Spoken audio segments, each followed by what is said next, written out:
श्री शिवाय नमस्तुभ्यम। दोस्तों, आप सभी लोग जानते हैं कि पिछले कुछ कथाओं से हम आपको उन कथाओं की सारी जानकारी दे रहे हैं जो कि पंडित जी द्वारा किसी किसी अलग अलग जगहों पर की जाती हैं, भले ही वो कितना ही दूर क्यों ना हो।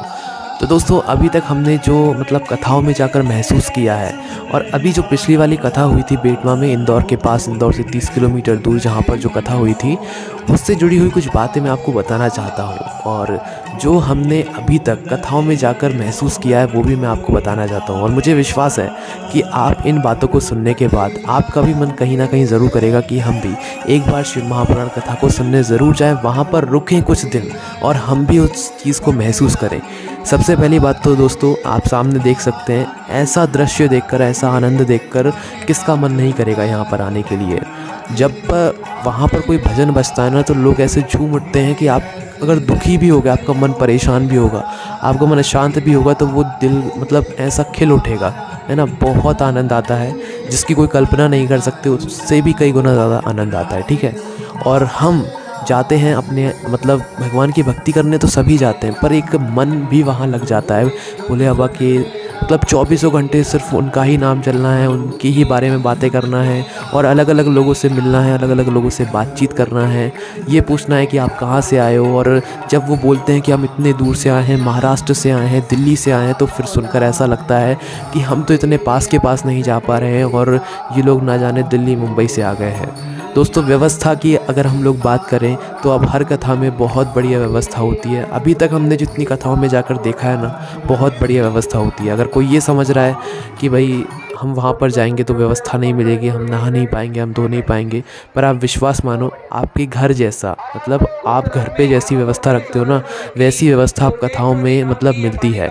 क्योंकि कथा की जो समिति रहती है और उस शहर के जो लोग रहते हैं वो बहुत सेवा करते हैं यार, ये हमने खुद देखा है हर जगह। और जहाँ पर कथा हुई थी बेटवा की, अभी हम बात करें, बेटवा में बहुत अच्छी व्यवस्था की गई थी, बहुत अच्छी व्यवस्था की गई थी, सभी चीज़ें बिल्कुल अच्छी थी। किसी भी चीज़ की कोई ऐसी बात नहीं थी कि भाई तुम ऐसा हो, तुम वैसा हो। सभी लोग बहुत विनम्र तरीके से बात कर रहे थे, बहुत अच्छे से कर रहे थे।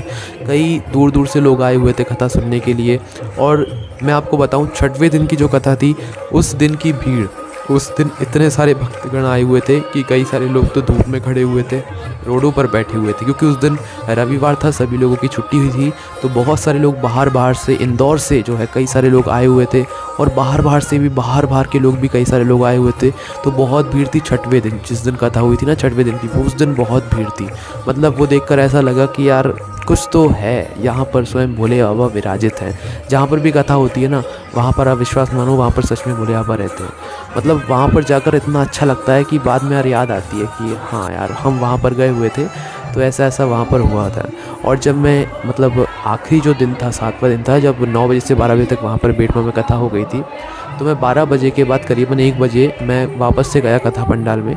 तो मुझे वहाँ पर जाकर बहुत अजीब लगा। पता है क्यों लगा? क्योंकि वहाँ पर जो 7 दिनों से इतनी हलचल थी, इतने लोग, गर्मी हो, ठंड हो, कुछ हो, वहाँ पर बैठे हुए बातचीत करते हैं, भजन करते हैं, अब वो कुछ नहीं कर रहे थे, क्योंकि सब लोग जा चुके थे। कथा पूरी हो गई थी, 12:30-1 बजे तक तो पूरा पंडाल ही खाली हो गया था।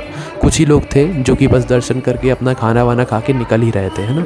तो उतने में हमने पूरा पंडाल घूम लिया, पास से पंडाल को देख लिया। वीडियो सारी मैं आपको अपने चैनल पर डालता हूँ ताकि आप लोग भी दर्शन कर सको। आप लोग नहीं आ पाते हो तो आप वहाँ के बिल्कुल पास से दर्शन कर सको, वहाँ के लोगों को देख सको कैसे नाच गाना वहाँ पर करते हैं, भगवान की भक्ति में अग्रसर होते हैं। दोस्तों, अगर आप लोग भी किसी भी कथा में जाना चाहते हो तो हम आपकी मदद करेंगे, आपको वहाँ तक पहुँचने का पूरा रास्ता बता देंगे। तो अगर आपका भी कथा पंडाल के अंदर बैठकर कथा सुनने का मन है तो प्लीज़ कमेंट करके हमें बताइए कि हम भी कथा सुनने के लिए आने वाले हैं, पर हमें एक डर है कि हम कैसे वहाँ तक पहुँचेंगे। तो हम उसमें आपकी मदद करेंगे, आपको हम कथा पंडाल तक पहुंचा देंगे जहां पर भी कथा होगी, क्योंकि जहां पर भी अब कथा होती है हम सिर्फ आप लोगों के लिए वहां तक जाते हैं, और वहां की पूरी तस्वीरें, जो भी वहां पर चीज़ें होती हैं, वो आपको अपने चैनल के ज़रिए दिखाते हैं।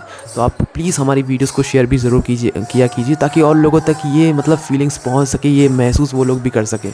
बहुत आनंद आता है, मैं ये आनंद आप लोगों तक भी पहुँचाना चाहता हूँ, बस इसीलिए यही हमारा मकसद है, और कुछ भी नहीं है। तो कैसा लगा आपको कमेंट में ज़रूर बताइएगा, और जो मैंने पूछा है कि आप लोग भी किसी कथा को सुनने के लिए आने वाले हैं, वो भी ज़रूर बताइएगा। श्री शिवाय नमस्तुभ्यम।